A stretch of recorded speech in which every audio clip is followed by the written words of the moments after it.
Thank you, Chairman Griffith. Thank you for having us here today, and thank you for bringing all of our witnesses before us today. We appreciate that, and we're going to hear from a diverse panel about existing and emerging threats and discuss policies designed to help keep our communities safe. And it is not just the one with substance use disorder that we focused on in this committee that said that they do need assistance, not just in the penal system or the judicial system. And I will point out that the president actually signed into law the Support Act issue focused on that. But the people that are purveying these need to be held accountable, and so we are focused on scheduling so the people that are selling these to the people and moving these to the people that are suffering from substance use disorder are able to, we're able to address them. These threats continue to evolve from opioids like oxycodone to heroin to illicit fentanyl. And now we have prevalence of xylazine, nitazines, as well as synthetic 7-OH, known as gas station heroin. Bad actors are using illicit pill presses and fentanyl to make pills including punches and dyes and printing logos on those pills, making them look like legitimate prescription medicine. Doing that, somebody thinks they're actually taking a legitimate prescription medicine, and they could be laced with one of these other drugs. That's why a lot of people we're having the deaths from people who are thinking they're taking something that's legitimate, and it's not.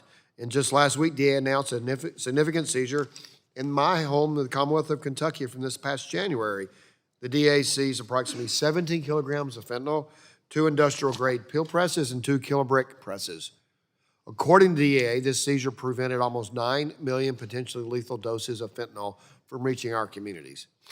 I'm proud of the work we've done in this committee to crack down on the influx of illicit drugs and to uplift individuals and families struggling with substance use disorder.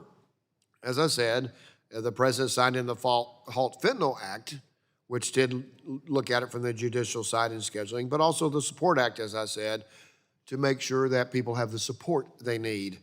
And so I'm thankful for my colleagues who have worked on these bills. We have the bills like before us Combating Illicit Xylazine Act to permanently place xylazine into Schedule 3 of the Controlled Substances Act, while ensuring veterinarians and farmers and ranchers can continue to administer the sedative to animals, and Stop the Nitazines Act to permanently place the drug class of nitazines into a Schedule 1 of Controlled Substances Act, and further the End 7-OH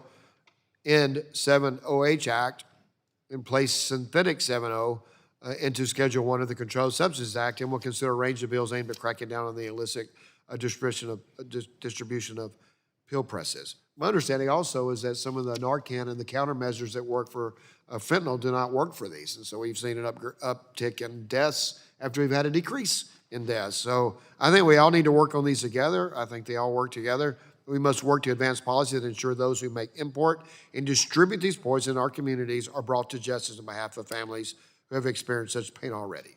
So I hope we can work together. I thank the witnesses for their participation, and I yield back.